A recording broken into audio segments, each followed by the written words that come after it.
Hey mates, and welcome to another episode of Blindformers. I'm your host Blind Prime, and for today we're going to be talking about Transformers Age of the Primes Onyx Prime. Onyx came out last year around August or September, but he has been a difficult one of the 13 primes to get a hold of, and today I'm going to explain to you why that is the case, and I'm going to let you know right off the bat, this one would have been in the top 11 ranking for 2025 had I gotten him in 2025.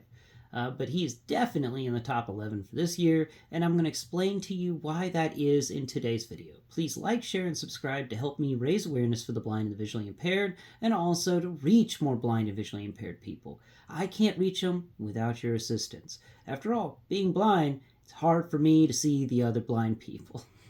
But please, help connect us. Always appreciated.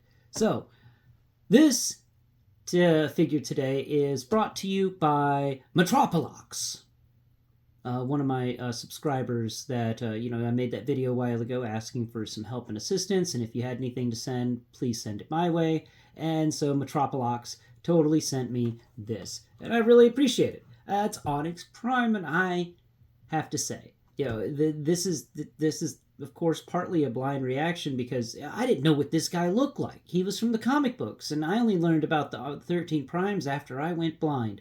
So I had no idea what this guy was supposed to look like. And when I got him, I went, oh, he looks badass. That's why so many people like him. That's why he's hard to find. And then I got to transforming him, and I'm like, you transform in a very interesting manner. That's another reason why people like you. A little backstory on Onyx Prime: he is the first beast transformer. He becomes a winged horse, a Pegasus.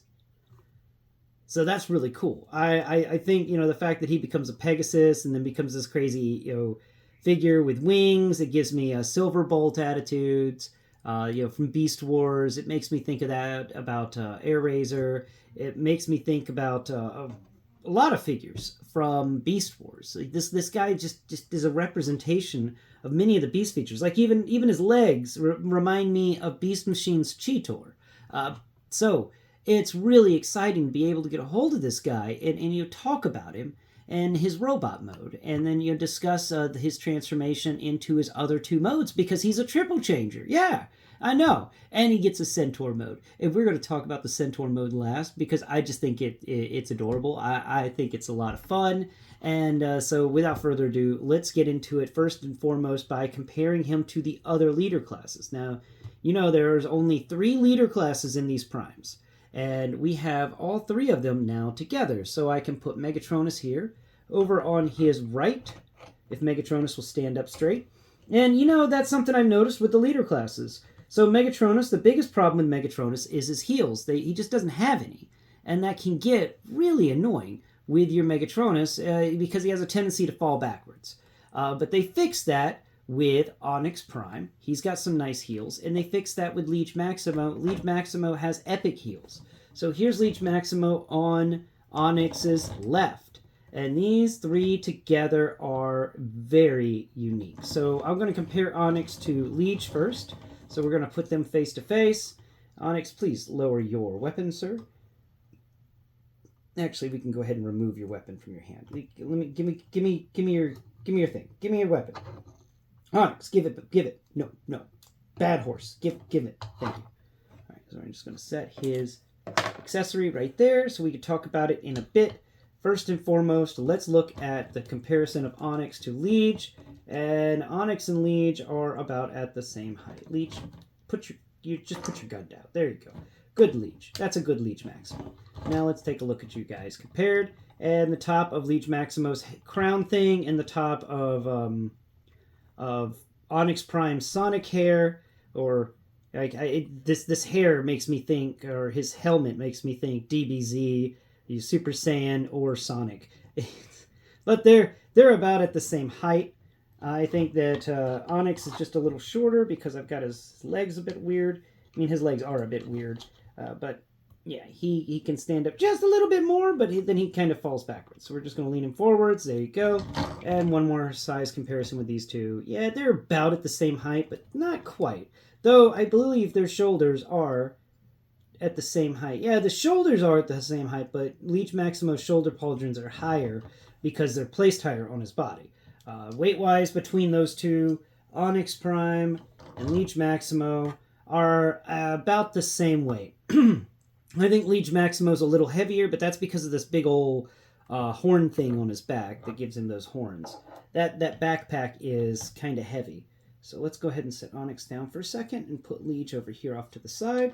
And nuts and knock somebody over. Here you go, Leech. You can hang out next to 86 Soundwave. I knocked over Bumblebee. Here's our little Bumblebee. Bumblebee's going to be in the size comparison in just a moment. Don't you fall over. Good. All right. Next step, let's take a look at Megatronus here and see how Megatronus looks compared to Onyx Prime. I mean, these guys are brothers, siblings, and so is Leech Maximo, but these guys are closer. And there you go. They're at the same height. Shoulder-wise, they have the same shoulder height. Yeah, they have the same shoulder height. Weight-wise, these guys are about the same weight, but Onyx Prime has a better differential in weight. His weight is better moved around his body. He has he's got a better hand feel. Megatronus here is very top heavy, but his legs are very light in comparison. Like, there's just a lot on his back, and I wish they had found a way to disperse that weight a little bit better when it came to Megatronus. So we're going to set Megatronus over here to the side, and for more size comparisons, we have Amalgamous Prime, which is a Prime I'm going to be talking about shortly, now that I've finished figuring him out. Now, this is not really, I'm not sure if this is the right way to assemble Amalgamous, but yeah, it's Amalgamous, right? So any way can be the right way. So here we go, a little comparison of those two together, and Amalgamous's top of his crests on his head go to, what is this, the chest piece? Yeah, the chest piece for your, oh, you're falling, man. Yeah, Onyx has a problem with his side. We're going to talk about that when we discuss the robot mode a little better. But let's go ahead and look at these two compared. And yeah, they definitely difference in sizes right there. The top of Amalgamous's shoulders go to the bottom of, actually below the elbow for Onyx here. And Amalgamous is almost, yeah. Amalgamous's head is definitely a lot. Why do you do that? See, that's the one. No, we'll get into that in a second. We'll talk about that in a second. Weight-wise, definitely Onyx has got it on Amalgamous. So I'm going to set Amalgamous over here up to the side and knock Bumblebee over for just another time. Amalgamous, you can sit in front of your brother, Megatronus. There we go. And who's this? This is Quintessa Prime. And Quintessa Prime and Onyx. There we go. Quintessa Prime is actually about a similar height to Amalgamous, but just a little shorter and definitely not as wide. Onyx can wrap his arm around his fellow bestial brother, and weight-wise, yeah, definitely Onyx wins it on. So Onyx can wrap his arm around his fellow animalistic brother, Quintessa. We talked about Quintessa last week, so it's a lot of fun for a Transformer. Now, finally, we got our Bumblebee comparison. Here's our 86 Bumblebee and 86 Bumblebee compared to Onyx. Here we go. Yeah, the top of 86 Bumblebee's head goes just above, just to the top of Onyx's crotch area. Like his little skirt that he has on the front. It goes right to the top of that. Actually, I wonder, can we just hide Bumblebee's head under the skirt? Ooh, that's naughty. Okay, so comparing them side by side, Onyx Prime can raise his arm up, and oh wow, yeah, Bumblebee's shoulders go to just below the hip for Onyx here. And of course, we always have to give our Bumblebee a nice little slap. Okay. Here we go. I'm going to set Bumblebee up right there. And now, where's that accessory he comes with? So he came with two accessories, actually. One is his tail, which I already have plugged in, and we're going to talk about that during transformation. And the other one is this stick with a crazy rubbery thing on top. It's hard plastic mixed with rubber. It is an insanely, it's an insane spear tip. It reminds me of Scorponok's spear. Not Scorponok's, Black Zarek's spear. or I'm drawing a blank on the guy who goes with Scorponok's little weaponizer. But anyway, they both have spears that are similar to this. I think that's kind of neat that we get kind of an homage to Onyx Prime spear in Black Zarek's spear, very similar with Black Zarek's spear, and also the spear that Black Orichi becomes. I think that was Black Orichi was the Black Zarek version of whatever his name is. I want to say Overcharge, but I don't think it's Overcharge. Anyway, so the spear's really neat. It's really heavy. At the top, it falls really easily, but they put these clips, these little rectangular clips on the sides, and in the fingertips of Onyx here, there's a little clip position, so he can actually hold this by his fingertips, if you do it right. I never managed to do it right on camera, though. Let's do it right. There it is. Okay, come here, come here, come here. Get in your little spot, mister. Come on. You. No. Okay. We got this. Plug in. Plug in. Plug in. Make the room smell better. Plug it in. Put this guy down. Try and do this. Holy crap. It can be a little bit annoying to get this to plug into his fingertips because that area is so small. But once you get it into his fingertips, there we finally go. You can actually just kind of have him lower, with his arm lowered down, as if he's just kind of lightly holding the spear by his fingertips. I think that's just a neat little addition. It's a fun little thing, and I appreciate fun things in my Transformers. Now, to go over this guy, so we'll talk about the negatives I have with him, and there's not very many. One is the fact that I really wish they had given us some ratchets on these side kicks for him, because my guy's sides are very loose. Like, I give him the shake test, and look at that. Look at that. That's not supposed to be that loose. That's pretty bad. So that's something I got to figure out how to fix. I think there's a screw in there I can actually tighten down, and I'm hoping that's not a pin. I'm hoping that's just a screw.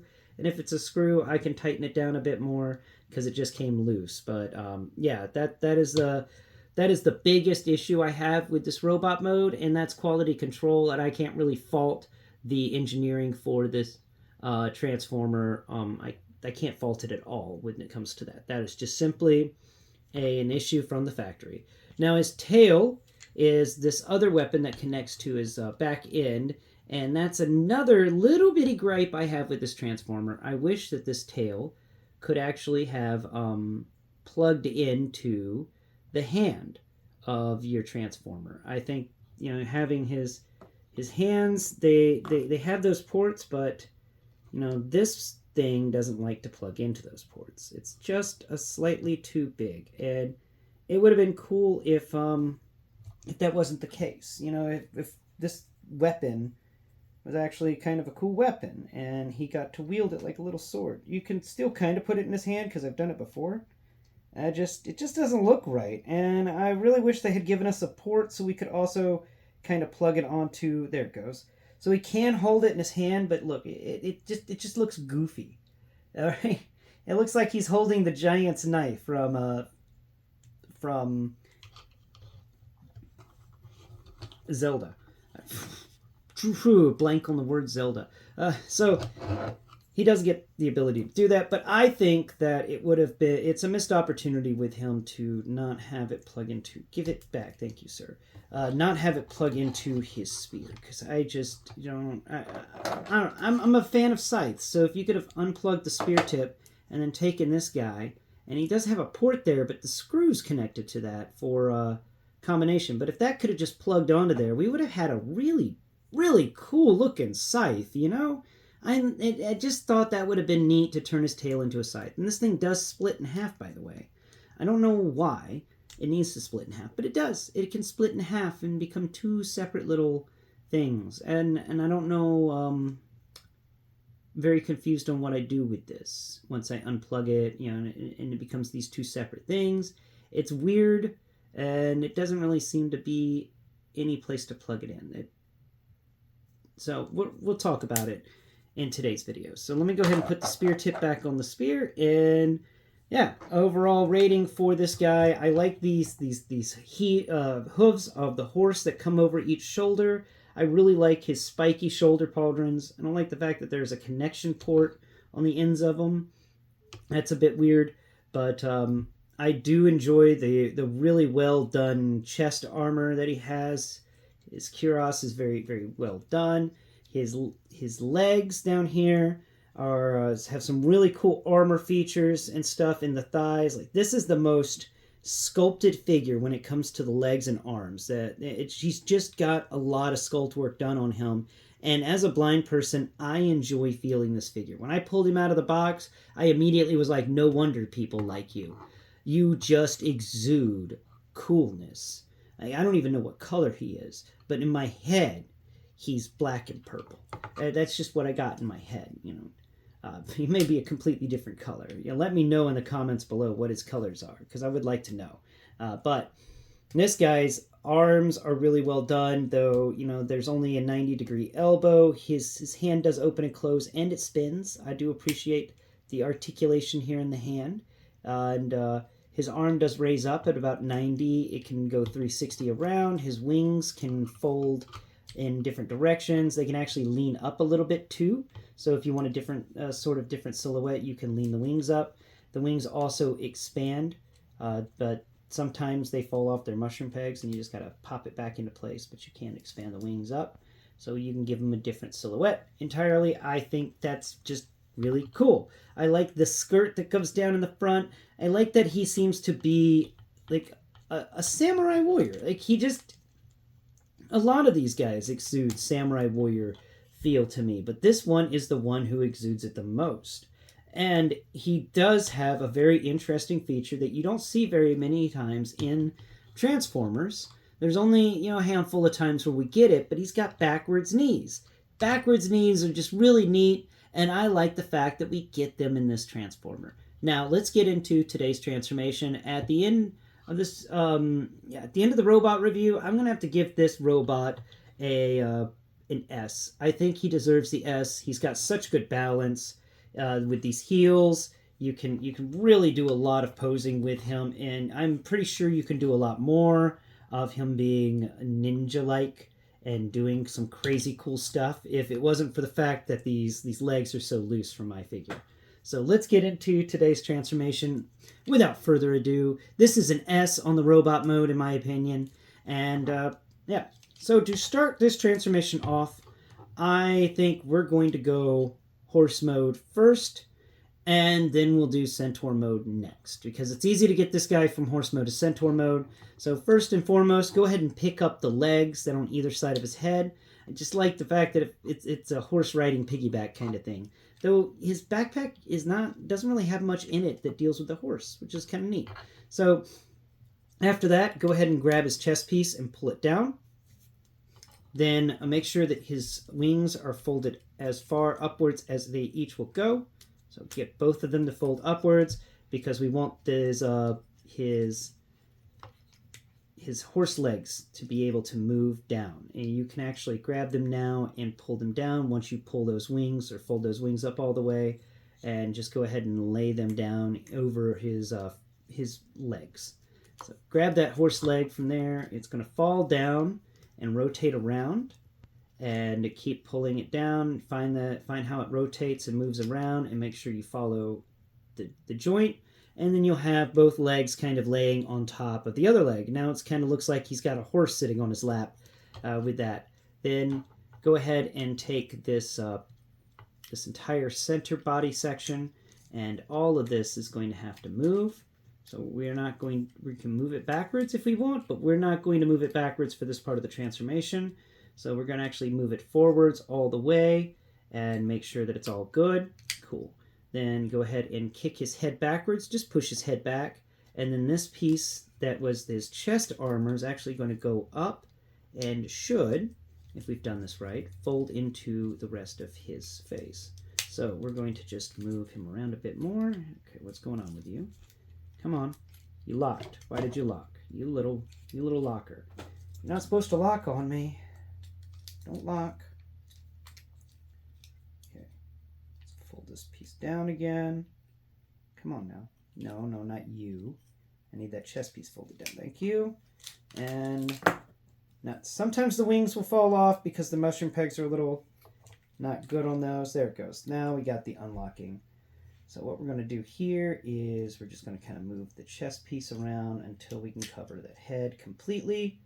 And then we'll lock it into that place. Okay, so move that head around and fold that armor piece to cover the face. There we go.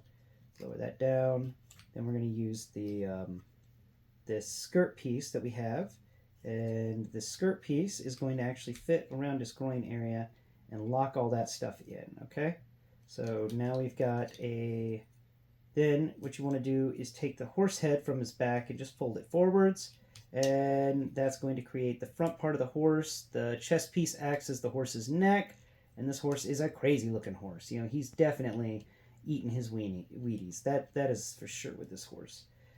Next step is we're going to take these legs and they're going to fold forwards, and then we're going to kind of move that hinge.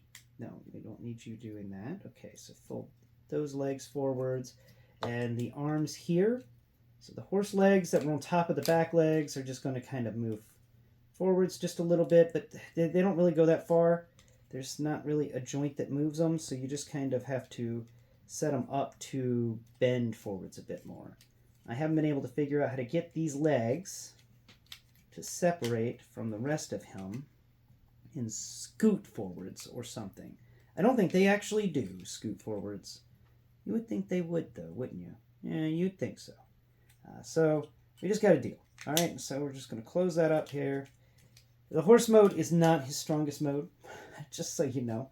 So bend all that stuff down around to try and get it closest to his front legs, which we're just messing with right now. We're just squeezing him a bit in some places and kind of just folding things around, trying to get it all to even out. So now we're going to go over here and fold his heels into his feet, and then pull these legs back a bit. Yeah, all right.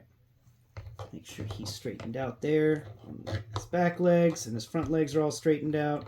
And this mode is not the strongest of the bunch, just honestly. And finally, we got to come over here to his arms, and these arms are going to fold up and kind of help support the horse and make him look more horse-like. So we're just going to, well, not more horse-like, but kind of more like a war horse or something. So they just kind of act as an armor piece that goes on the front of him, and then this arm folds down backwards and it's going to lay against the entire side of his body.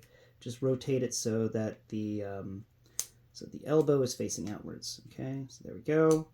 There we are. All right, and then he's just going to be holding his own butt. Now we're going to do the same over here.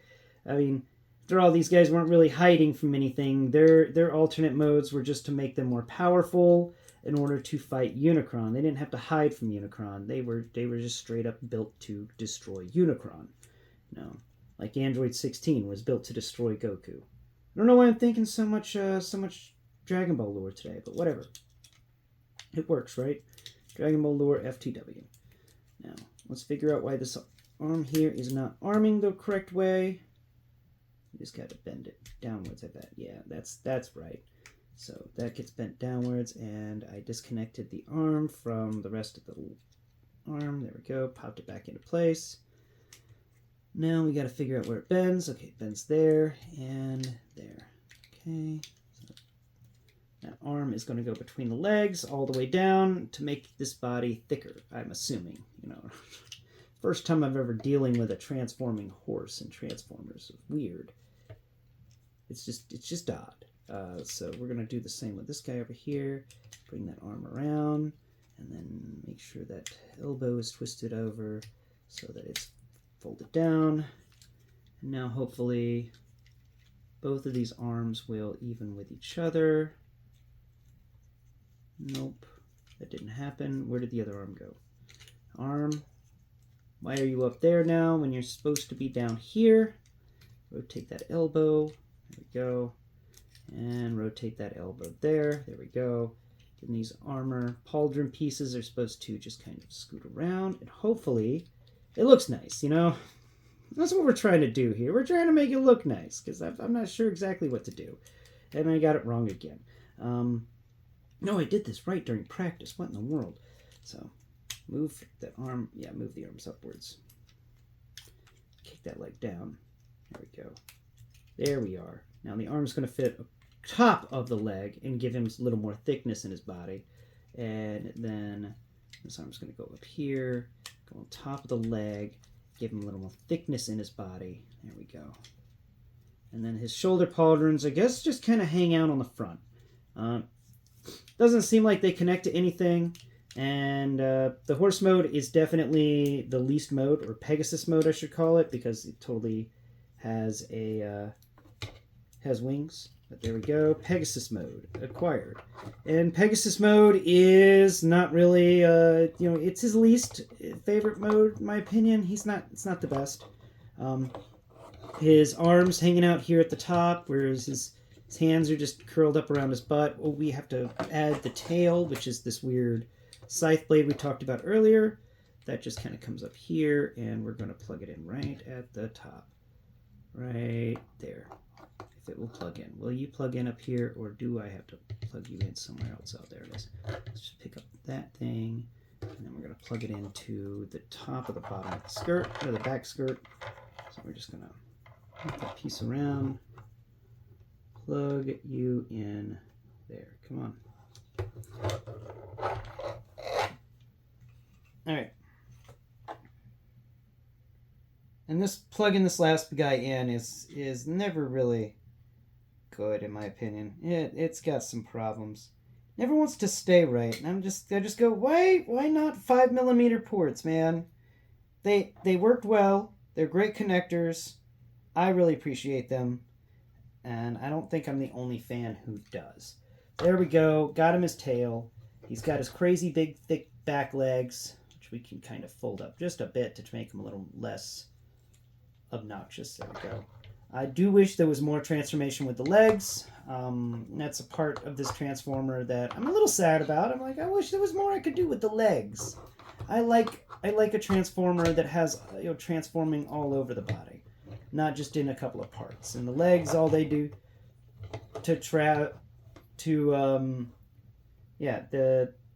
it's annoying when you get a transformer where the back legs don't transform. So, or at least, his legs don't really do much. I think it would have been cool if this guy could have had something happen to his legs, but for the transformation into horse mode, it does something cool with the arms, and the head folds over the other head. So there's a lot of simplicity to that mode, that transformation aspect, and there's a couple of parts that make you go, wow. So I'm going to have to give it a B+ into horse mode. Now let's get him out of horse mode. And the horse mode itself, I'm not really going to talk about much. Like I said, it's got 4 legs, kind of big legs, back legs for a horse, very thin legs for the front of the horse. He's got a horse head, but I think he should have needed more of a neck. Instead, he's got a really thick horse neck. And it kind of reminds me of like this horse has been a bodybuilder. He's been taking too many steroids. He needs to really work on leg day, or at least, arm day. Because, his chest is big, his neck is huge, he's got a big head, he's got this big old wing stuff going on here, he's got big back legs, and then you get here to the front legs. Like, dude, do you ever lift? Okay, now let's get him moved into his centaur mode, which isn't really hard to do from this mode. We're just going to kind of play with some stuff. So first and foremost, we're going to collapse that chest piece down. Then we're going to pick up the skirt and unconnect it from the rest of him. And then we're going to use that skirt to kind of tilt this guy upwards. So we get a right angle going on in the center of him. Now the skirt is going to rest between these front horse legs. We're not really messing with the horse legs much at all, except to take these back ones and fold them back just a bit more. So everything is a bit more evened up. Okay, make sure you lock the front legs in their little positions so that it's, he stands better. Now take these arms, and we're going to fold the arms up and around, put them kind of back in the same spot they were before. We're going to just kind of have them hang out here, and the pauldrons are going to do their best to hide exactly how skinny this guy's upper body is right now, but they're not really going to do a great job of hiding that. Sadly, that's just the case with these pauldrons. We could kind of do, no, we can't really do that. So we're just going to twist these around. And the pauldrons are going to do their best to hide the fact that this guy's missing a chunk of his upper body. And now he's very thin-bodied. We can rotate this arm around, though, so let's go ahead and do that. Making sure that your elbow is there. Good. Okay, so we're going to move the other arm around and set it kind of back up in the same position as before. So then we're going to take the horse head here, and the horse head's going to fold up and go back exactly like it is in robot mode. So fold it all the way back, and it's just going to kind of rest back there on his back. And that's another thing about him that I am a negative on, is that horse head just always resting in the back, when we could have totally found a way to, fold it away on the inside. It doesn't need the horse head always hanging out back there. And it's just a very large piece that I wish broke down more so it could hide better. Anyway, so there's that horse head folded up. And then we've got his wings that can fold out on either side. And where's that wing that fell off? Here it is. Go ahead and reattach this wing. So there it is. Reattach it into that mushroom port for the mushroom peg. Make sure his head is on straight. It is. His skirt is floating down. It is. Futurama ruined centaurs for me for the rest of my life. I'm just being honest with you. If you don't know what I'm talking about, watch the Futurama movies, especially the last one. Anyway, here we go. There is him in centaur mode. Now, I like centaur mode. I also like the fact you can kind of rear him up on the back legs, and then you can set this up and move that little leg, move his ankle down a bit on one of his feet, and then he's just like rearing up in the air. Oh, Silver, away! Okay, so move those down on either side, and here we go. This is him in his centaur mode, and I think the centaur mode is honestly his best mode. He just is. The centaur is cool. The centaur is really cool. I think the transformation's a little simple to get to it, but Onyx really wasn't supposed to be known for a complex transformation, so I forgive that. I just like the mode here. I think this is a really neat. Really wish there was a way. We'll rotate that head around, but then you just kind of give him weird little fantail thing on the other end. So we're just going to fold all that stuff up and stash it on his back. There we go. Anyway, back to talking about the centaur mode here. There's not really much that we do to make it into a centaur mode. We move the upper body on the joints at a 90-degree angle, revealing the head after we fold back the horse head, and we fold the chest piece down and reconnect it to chest piece mode for his regular bipedal form. And of course, the skirt that he has in his regular bipedal form is in front of him, and that is him in centaur mode. I think the centaur mode is the best mode out of the bunch. It definitely gets an S ranking from me on the mode itself. There's not much difference from it and the bipedal mode and the horse mode. It is a good blending of both modes. And honestly, I think that it's really cool we finally get a centaur in Transformers. And I'm glad that the first centaur we get is Onyx Prime, because this is a good Transformer. His robot mode is exceptional. His horse mode is Well, Pegasus mode is But the centaur, the winged centaur mode is, well, it's got it. It's got it. I like it a lot. Centaur mode gets an S. The transformation, just if you were to go straight from robot to centaur mode, I think deserves an A. And the transformation from robot to horse mode is going to get a B plus from me. It's not really the best in the world, but I've had worse transformations. So overall ranking, do I think you should get this? If you're trying to collect the 13 primes, definitely get this. If you want a unique robot that will stand out on your shelf, then definitely get this. This guy, I really need to get a Tigerhawk or what is the other one, Razor Claw or something like that, because I wonder how those two will actually compare and stand side by side. They're both winged, animalistic monster guys. So I'm wondering how they'd actually pose well together and stuff like that. Maybe one of my subscribers will get me a Tiger Hawk or the new leader class that came out this year from Age of the Primes. That is just a repaint of the Tiger Hawk mold. And I really want to be able to get a hold of that at some point in the year to do a comparison between these two figures. I think that they are just both very unique, and I am excited to see if I could possibly get that guy into a Centaur mode like this guy's in a Centaur mode. Anyway, I've blathered on long enough about this figure. Once again, please like, share, and subscribe. I hope you've enjoyed today's episode, and I hope that you are able to find an Onyx Prime for yourself in the wild. These are some difficult Transformers to get a hold of because, like I said at the start of this video, Onyx Prime's robot mode just looks too badass. And people are just going to grab it because they want the guy who looks like he's got a horse sitting on his back. Anyway, thank you all again so much for watching today's video. Until next Prime, bye-bye for now.